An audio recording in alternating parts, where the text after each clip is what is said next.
Ai de mim, provocações. Meu Deus, temos que começar com um gemido grego esse programa. 11 anos caminhando no incerto, 11 anos idolatrando a dúvida. Esse programa pode não ser uma janela aberta para o mundo, mas é certamente um periscópio sobre o oceano do social. Provocações. Hoje temos aqui mais uma mulher. Ela é jornalista formada em Taubaté, no interior do estado de São Paulo, e especialista em linguagem e semiótica, formada em Roma, na Itália. Viajou por países que andaram em guerra nos últimos tempos: Bósnia, Sérvia, Kosovo, Líbano. Escreveu um livro sobre Cuba, As Cerejas do Comandante, premiado por nosso Ministério da Cultura. Foi colaboradora na Itália da revista Isto É e dos jornais Folha de São Paulo, Jornal do Brasil. Morou lá 6 anos. Foi onde pesquisou e escreveu Quando Amanhece na Sicília, narrando a luta das mulheres contra a máfia siciliana. Ela é Lúcia Helena Issa. Lúcia Helena Issa. Como foi essa pesquisa na Sicília, em pleno território da Cosa Nostra? Abujamra, a pesquisa realmente foi um período da minha vida, foram mais de 6 anos, né, vivendo na Itália, indo e voltando de Roma para Palermo, na Sicília. Mas eu acho que a grande descoberta é que essa hegemonia que durou mais de 5 décadas dos mafiosos da Cosa Nostra no território siciliano foi acabando, e já nos primeiros anos em que eu estive em Palermo, em 2002, 2001, essa pesquisa é resultado de uma década também de transformação na Sicília. Então, esse território não é mais dominado pelos mafiosos. Você chegou a ser ameaçada por mafiosos? Uma única vez, mas com muita classe. Você sabe que os mafiosos são extremamente cavalheiros, né? Eles são jamais... Não bateram em você? Já nem bateriam, assim, eles são extremamente cavalheiros com as mulheres, galanteadores com as mulheres brasileiras, adoram as brasileiras, isso todos os sicilianos e os italianos em geral. E você entrou nessa? Mas não, foi o único dia que eu realmente tive medo na Sicília, que eu estava num bairro que seria como se fosse uma favela no Rio de Janeiro, que é um bairro chamado Brancaccio, dominado durante várias décadas pelos mafiosos. E aí entrei depois de uma entrevista com jovens locais, um jovem perguntando a ele que concordava com a máfia, dizendo por que a máfia fazia o papel do Estado, e um outro jovem que não concordava e tentando uma contraposição entre esses dois jovens nascidos na mesma Sicília.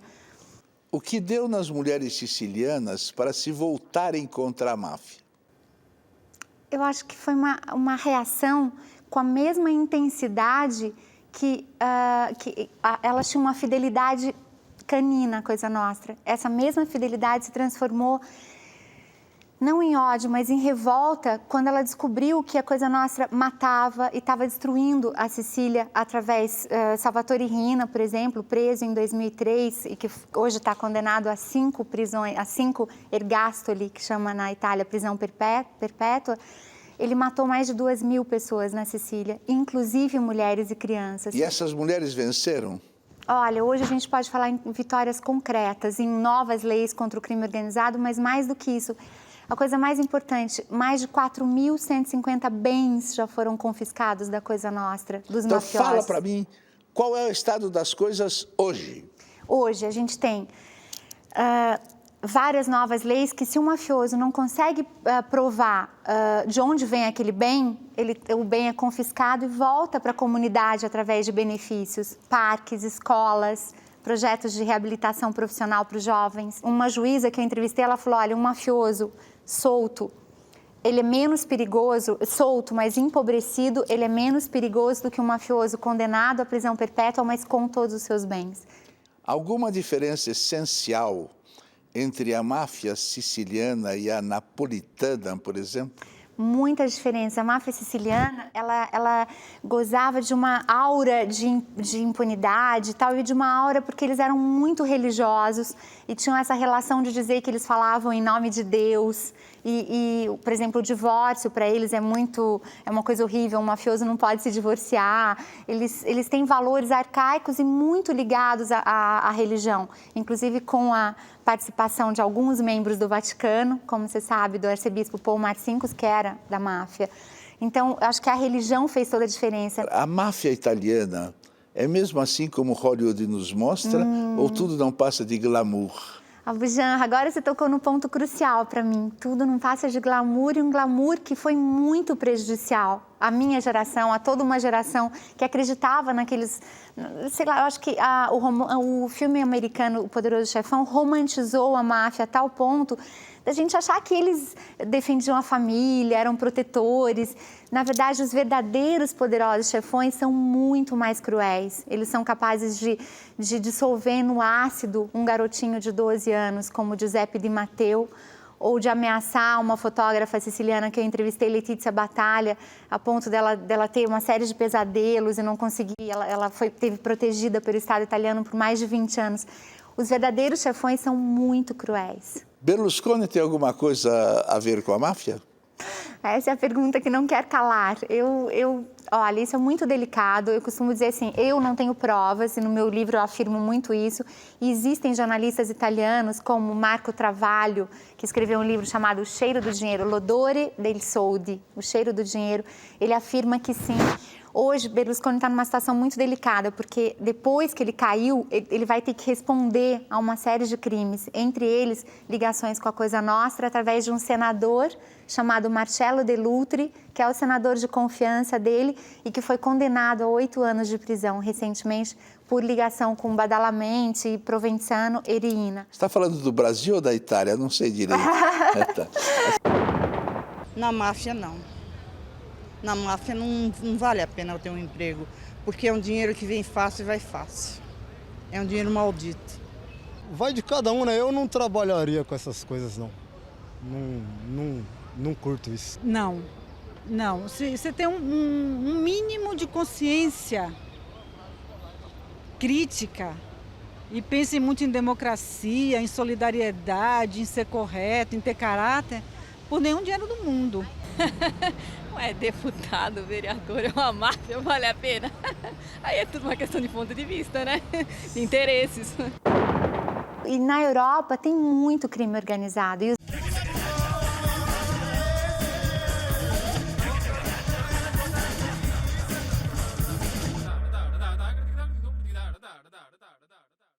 Nossa Senhora da Anunciação é a padroeira dos mafiosos. Você diz no seu livro que rituais a essa Madonna se repetiram milhares de vezes na Sicília, nos Estados Unidos e no Brasil. Você soube de algum aqui? Sim.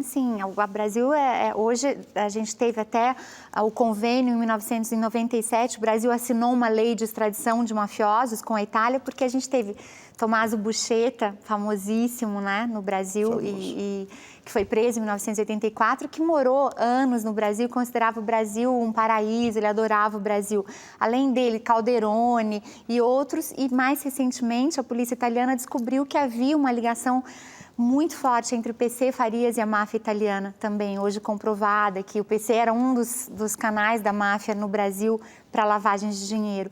Então, essa relação existe. E todo o ritual de iniciação, Abujamra, da máfia é muito interessante, até muito antropologicamente assustador, porque eles usam um santinho da Madonna dell'Annunciazione e a pessoa tem que jurar sobre essa imagem sagrada de que ela será fiel à Cosa Nostra acima de tudo e que se ela não for fiel, ela quer que a carne, o mafioso quer que a sua carne queime como aquele santinho que está sendo queimado naquele momento. O que é a vida, hein? O que a máfia siciliana faz ou fez no Brasil?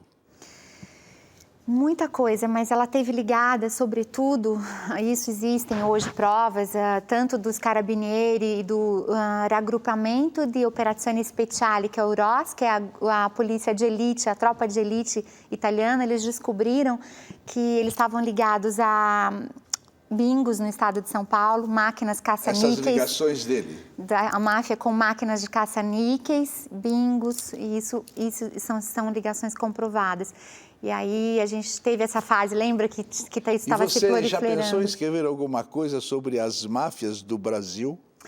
Eu já pensei sim, mas eu acabei morando 6 anos na Itália e mesmo hoje eu faço essa ponte aérea Vale do Paraíba, Roma, muitas vezes por ano, por eu estar fazendo mestrado em políticas e culturas euromediterrâneas com foco em mediação de conflitos. E aí eu fico muito... E na Europa tem muito crime organizado e os brasileiros não sabem disso. E eu acho que é legal a gente contar para os brasileiros que isso existe no mundo inteiro. Engraçado, você parece que tem 50 anos e é uma menina, né? Obrigada. O que você fala é de uma senhora idosa. Por quê? Pela experiência? Parece que sim. Mas eu acho que eu sou sempre menina, em muitas coisas ainda me assusto, ainda tenho medo, ainda... E o próximo livro, inclusive, é sobre a máfia que trafica mulheres, a máfia do leste europeu, a máfia russa, que tá perigosíssima na Itália. Essa é forte. Essa é forte. O crime organizado prospera em algum lugar sem ligações diretas com a iniciativa privada e com servidores de Estado? Sim, foi exatamente, você definiu super bem, foi o que aconteceu na Itália durante muitos anos e que está sendo extinguido, extirpado isso na Itália, mas com os servidores do Estado intrinsecamente ligados à máfia, foi o que aconteceu lá. Cuba, sou Cuba. O que andou fazendo lá e em que momento?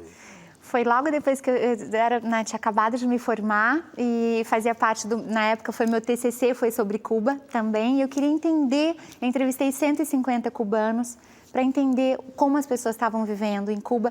Já no início da decadência, depois do fim do Império Soviético, né, do colapso da União Soviética. E aí fui 2 vezes para lá, uma em 96 e uma em 2000. Entrevistei prostitutas, mães, estudantes, pessoas ligadas ao governo de Fidel Castro. E aí eu tinha um pouco esse sonho da estudante, eu acho que eu tive, desse sonho de igualdade, fraternidade, que é o socialismo. Mesmo eu sendo filha de empresário, quer dizer, eu fui criada num ambiente totalmente diferente dessa coisa do comunismo. Minha família é todo mundo, né, super capitalista. Meu pai tem rede de lojas no Vale do Paraíba, imagina, não tinha nada a ver com isso. E eu achava lindo até ir para Cuba. Eu achava perfeito, eu achava o comunismo muito, muito bonito. Quando você está lá, Bujanra, você percebe que o sonho acabou há muito tempo, porque o que prosperou em Cuba, assim, a saúde é perfeita, até hoje é muito legal, saúde, educação e esporte. Poxa, o que você quer mais num país? Então, eu também achava isso. O que você quer mais num país? E aí, conversando com os cubanos, eles querem muito mais, eles querem liberdade, eles querem dizer o que eles pensam. Educação, saúde... E esporte. Tá. Fala disso no Brasil. Tem um longo caminho para percorrer, não é, ainda, a gente não pode ainda se orgulhar, sobretudo da educação e da saúde. Qual imagem ele ficou de lá que a imprensa não sabe traduzir? Para mim, da prostituição, de ver antropólogas, sociólogas, mulheres cientistas se prostituindo, tentando ir embora de Cuba, tentando conhecer um homem italiano ou canadense ou francês que as levasse de Cuba. Você está falando de todo o país, né? Qualquer país tem essa putaria e tem a... O que você fez no Líbano? Fui 3 vezes já à terra dos meus avós paternos, Issa, né, sobrenome libanês. E eu faço parte do Repórteres Sem Fronteiras e tive 20 dias no campo de refugiados de Shatila.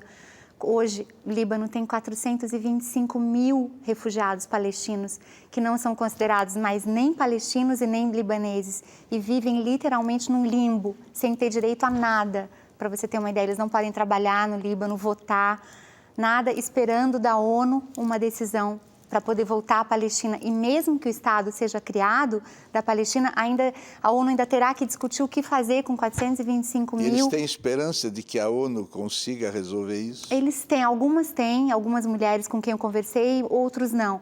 Mas o que eu percebi foi que quem nasceu em Shatila é, acima de tudo, filho dessa esperança. Porque imagina você ter um filho num campo de refugiados de guerra que é muito mais pobre do que qualquer favela que você já tenha visto. O que fez nos Balcãs em guerra? Foi a minha primeira viagem pelos Repórteres Sem Fronteiras e eu fiquei num campo de refugiados. Foi a primeira vez que eu fiquei tentando descobrir o que é você acordar e tomar banho com água gelada e não ter 2 refeições por dia. E eu fiquei tentando descobrir a vida deles. Essas mulheres dos Balcãs, elas vão estar no próximo livro também. E eu fiquei num campo chamado Kraljevo, pertinho de Belgrado, e o que eu descobri, os sérvios, apesar do cinema americano e da ONU, de muita gente querer colocar os sérvios como os vilões de toda a história, existiram sérvios também que lutaram pela paz, que não queriam as guerras fratricidas mesmo. Os sérvios são os grandes perdedores. Como é que muito você viu o delicado. fim da Iugoslávia? Muito triste, muito triste. Eu descobri que a Iugoslávia só ficou de pé enquanto ela teve um grande pai, que foi o Marechal Tito, que era um pai que dizia, olha, parem de brigar, católicos. O Tito foi realmente um forte, né? Foi um forte.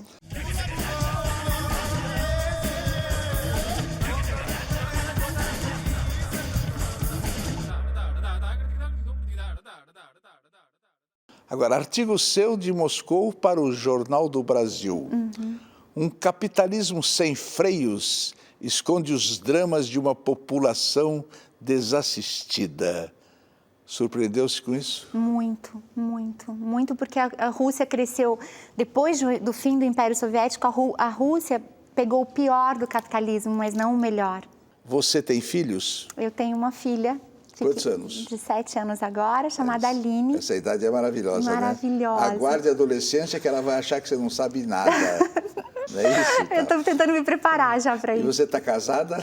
Eu fui casada já. Na verdade, fui casada 2 vezes. Ai, meu Deus. 2 vezes? E vai casar quantas? 5? Não, só 2 já foram suficientes para essa instituição. E eu namoro um italiano, que está chegando a semana que vem no Brasil, para o meu lançamento de Quando Amanhece na Sicília, no Rio de Janeiro, lá na Livraria da Travessa. Ele está chegando agora, mas agora eu só quero namorar essa instituição do casamento. E ele vai ver essas cariocas maravilhosas. Ah, mas eu não. Nisso eu acho que a gente está em muita harmonia ainda.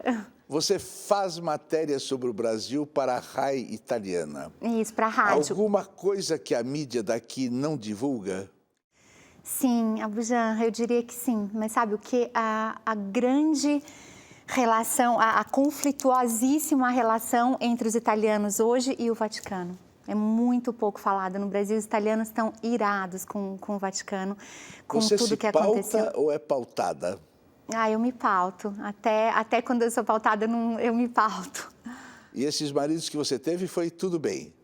Um italiano e um brasileiro. Um professor do ITA em São José dos Campos e um italiano engenheiro lá. Você dominando tudo sempre, né? Não, mas eu fui casada há 6 anos com cada um. Acho que 6 anos é o meu limite. Não sei o que acontece. Qual matéria impactante sobre o Brasil você faria, de repente, para a rádio italiana?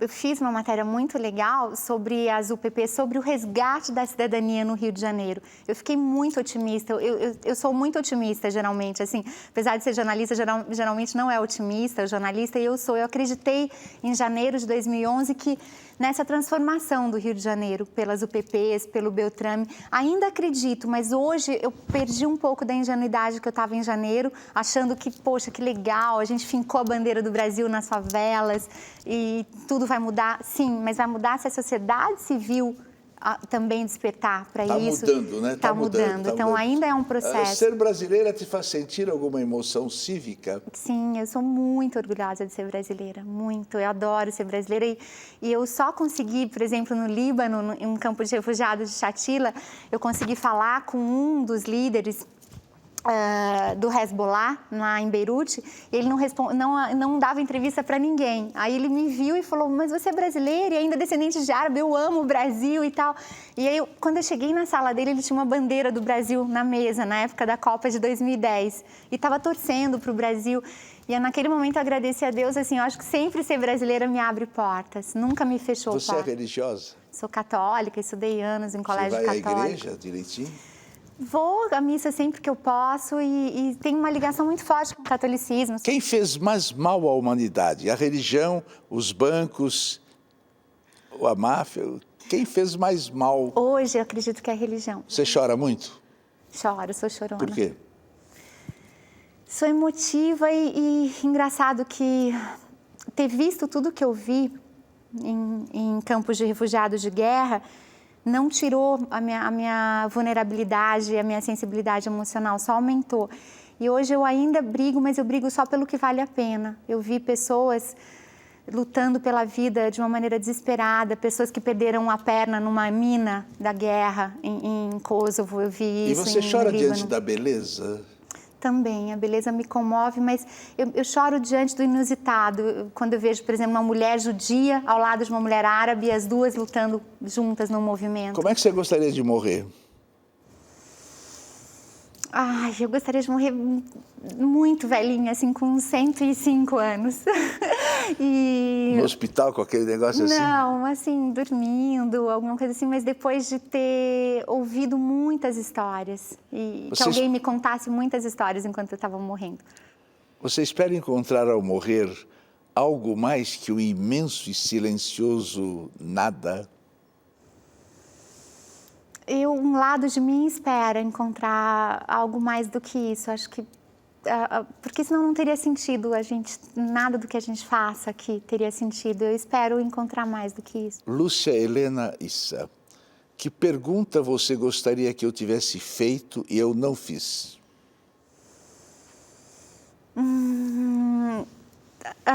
Acho que por que a mulher na Sicília teve teve mais coragem do que os homens que foram mais omissos nessa luta contra a máfia? Está feita a pergunta, responda. O que aconteceu é que a mulher, ao mesmo tempo que ela era sagrada, porque ela transmitia os valores dos mafiosos, que era o ódio ao Estado, o desprezo ao Estado e o respeito às leis da máfia, essa mulher não tinha direito a nada, era invisível.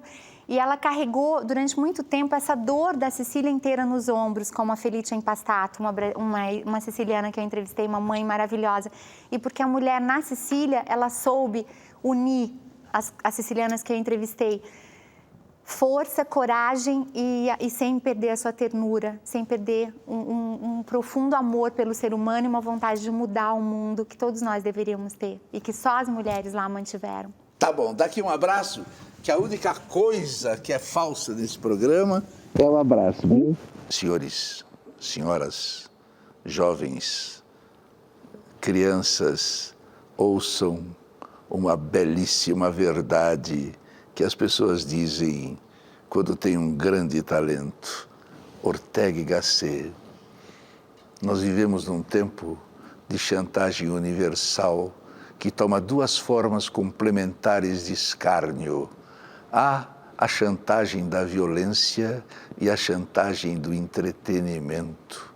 Uma e outra servem sempre para a mesma coisa: manter o homem simples longe do centro dos grandes acontecimentos.